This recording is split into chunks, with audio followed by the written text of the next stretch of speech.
Typically, a talk show ends when the host decides to retire or move on, or when the network cancels it due to something like low ratings. Sometimes, however, the reasons a show comes to an end are a little more complex. In this video, we're going to examine 12 daytime talk shows from the 90s that were here one minute and gone the next. Comedian and actress Marsha Warfield hosted The Marsha Warfield Show, which premiered on NBC on March 26, 1990. The job gave her the double duty of being a talk show host, as well as one of the stars of the network's hit sitcom, Night Court, where she played the caustic bailiff, Roz Russell. Humor, not sensationalism, was the cornerstone of the show. Each day, Marsha discussed a topic with her studio audience and 2 celebrity guests. About a month after the premiere, she told the New York Times, "Oprah, Donahue, and Sally Jessy Raphael all do a great show, but they are journalists. For me to do a journalism show would be bogus.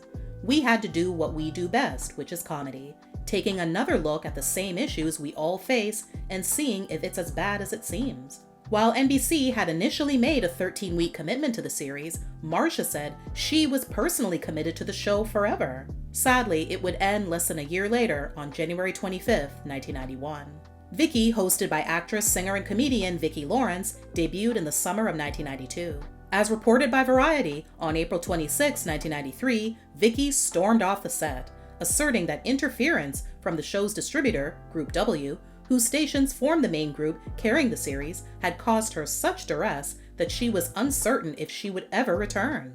Vicki, who'd briefly threatened to take her gripes against the show public earlier this year with an appearance on rival talk show Geraldo, blamed her departure on Group W president Dirk Zimmerman. She also faulted executive producer and Group W vet Nancy Alsbog, who she claims would not stand up for her, but says she has the staff's total support. Vicki claimed that Dirk planted a spy on the show, identified by her as Don Fletcher, to be his ears and eyes during the program's last 3 weeks of production for the season. Dirk and Vicki discussed the acrimonious situation the same day she walked out, with her demanding an apology. She says Dirk told her she was acting totally irrational. At the time, Vicki's role on the show remained up in the air. Before she walked out of a production planning meeting, she'd been scheduled to tape 6 shows that week. A couple of months later, it appeared that Group W and Vicki had resolved their differences and agreed to go ahead with a second season of her syndicated talk show.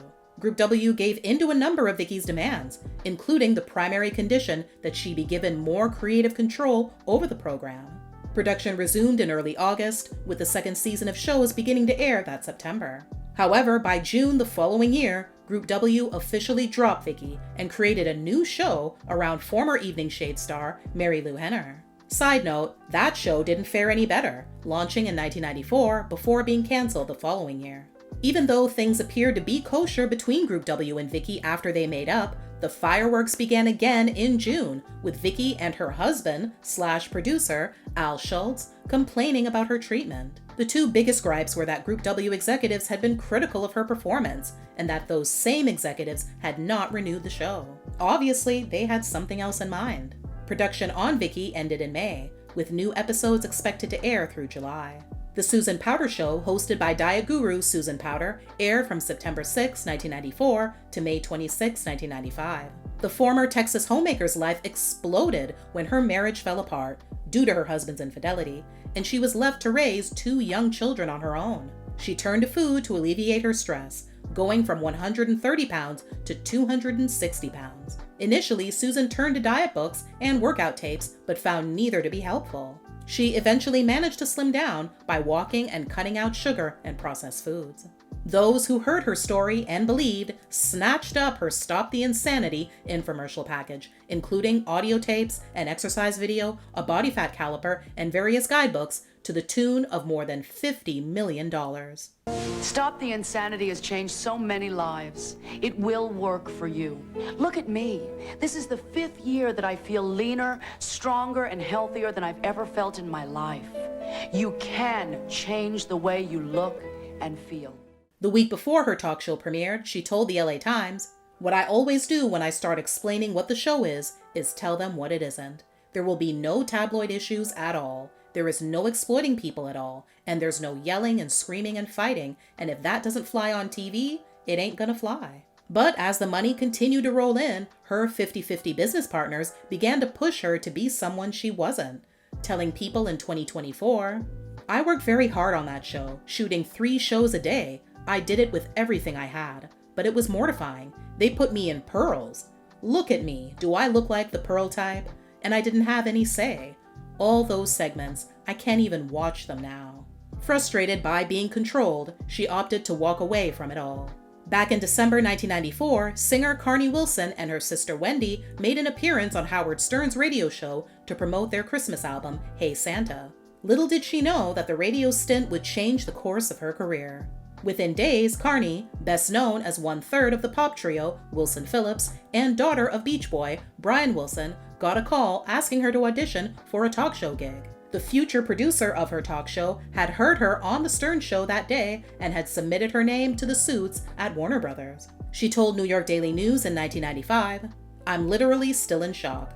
I go out there every day with the guests and I look around and still can't believe this is happening. I feel like I've done this my whole life. I love people. I've always gotten into people's life and into their stories."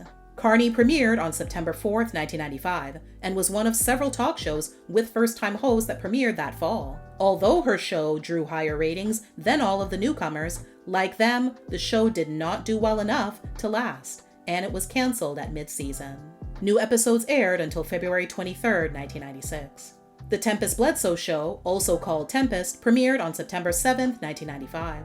22-year-old actress Tempest Bledsoe may have been the youngest daytime talker on the screen at the time, but she was far from a TV newcomer. She literally grew up in front of audiences as middle daughter Vanessa Huxtable on NBC's long-running hit The Cosby Show. After obtaining a degree in finance from New York University, Tempest was actually planning on resuming her acting career when the idea of doing a talk show came up, telling New York Daily News in 1995, "You can't pass up this kind of opportunity when someone offers you your own show. As a performer, it rarely happens. As a woman, it rarely happens, unless you're in a position to have a real voice and a real say in the type of projects you do. And as an African-American woman, on so many levels, it was such a rare thing that you really have to just roll the dice." The show, however, failed to win viewers over and was canceled after 1 season, airing its final episode on June 5th, 1996. Gabrielle, hosted by actress Gabrielle Carteris, ran for 1 season from September 11th, 1995 to June 19th, 1996. Just ahead of her debut, she admitted to SF Gate that she had doubts about jumping aboard the talk show train, telling her syndicators at 20th Television, an arm of the Fox empire, that her bottom line was no exploitative TV. The show's hook was satellite remotes every day, enabling guests from around the nation to join the give and take with Gabrielle, her studio audience, and in-studio guests. In a March 1996 interview with Working Mother magazine, Gabrielle revealed how she felt about the cancellation of the show. "When I got the call saying the show was canned, I broke down and cried. I think what saddens me the most is that everyone connected with the show worked so hard to make it the best we could without once compromising our integrity. I am forever the optimist. I believe we changed some people's thinking for good. I believe we made a difference." Long before the 2019 daytime talk show RuPaul, drag queen, radio and television host, singer, producer, writer, and actor RuPaul had a much earlier experience with the genre in the 90s. The RuPaul Show, a talk and variety show combo, premiered on VH1 on October 12, 1996, making him national TV's first openly gay talk show host. The New York Times reported that it was RuPaul's performance as a presenter at the VH1 fashion show the year prior that led to him getting his own show. "They gave me a script and I told them, forget that. VH1 loved the award show and my interview on it with Diana Ross. And based on that, they decided to do a talk show with me." Television personality, singer, broadcaster, producer, and actress Michelle Visage was the show's co-host. Together, they would sing, dance, and perform skits. After 100 episodes, the show was abruptly canceled, coming to an end on September 23rd, 1998. Many years later, former VH1 development executive Lauren Zalesnik told E! News, "We did what we thought America could be ready for, but there were tons of folks who just didn't get it, who were uncomfortable with the idea of a gay man in drag. I know that from a network perspective. It was very tough for ad sales to sell to premium sponsors. And there was some difficulty in booking the show. It wasn't huge in ratings, but in all honesty, I think there was resistance to putting a very big artist or a particularly straight male artist with a straight male fan base on a drag queen's talk show." The Gayle King Show is the name of several programs which have been hosted by television personality, author, and broadcast journalist Gayle King. The first show to be called The Gayle King Show was a syndicated talk show which lasted one season, running from 1997 to 1998.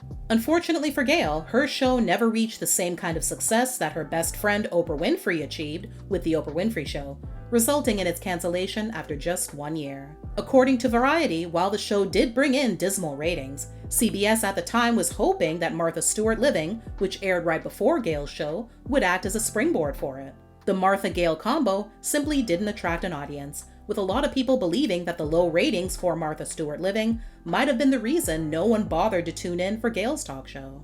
Back in 1997, Michael and Roger King of King World Productions were looking to expand their TV empire. They set their sights on Roseanne Barr, who had just wrapped up the series finale of Roseanne's original run. The Kings had to overlook a few red flags along the way, though. According to a 2018 story published by Us Weekly, a source who worked behind the scenes on The Roseanne Show revealed what those were. As part of her contract, Roseanne demanded that the King brothers buy her a house in Lake Arrowhead, on top of her $5 million yearly salary. The brothers thought this was outrageous, but wanted to keep Roseanne happy, so they agreed. The syndicated talk show premiered on September 14, 1998. But the jubilant mood on set didn't last once negative reviews began coming in, and apparently, Roseanne blamed everybody but herself for the program's missteps. It wouldn't be unusual for Roseanne to call one department, swearing about the crew and lack of support from the King brothers, and demeaning the work that was trying to be done to give her positive press. The alleged verbal abuse only got worse. Roseanne began leaving minutes-long messages at all hours of the night, the source said. She would tell us the infomercial she was watching was better than her show, and that we were ruining her life. Eventually, The Roseanne Show came to an end. It aired its final episode on June 23, 2000, to little fanfare. Donnie and Marie, hosted by triple threat singer, dancer, and actors, and siblings Donnie and Marie Osmond, aired from September 21, 1998 to May 19, 2000.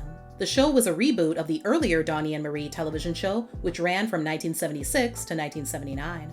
Though the show received a couple of nominations for the Daytime Emmy Award for Outstanding Talk Show Host, Columbia TriStar Television canceled it after 2 seasons due to low ratings. Forgive or Forget aired for a summer trial run on June 8, 1998, before being picked up for a full season, which began that August. The show was unique in that it allowed participants to decide if they wanted to forgive those who had wronged them. The original host of the show was author, actress, and comedian Mother Love, but in the wake of stagnant ratings, the producers dumped her in favor of actress Robin Givens in January 2000. She continued as the host for the remainder of the second season when the show transitioned to the popular tabloid talk show format.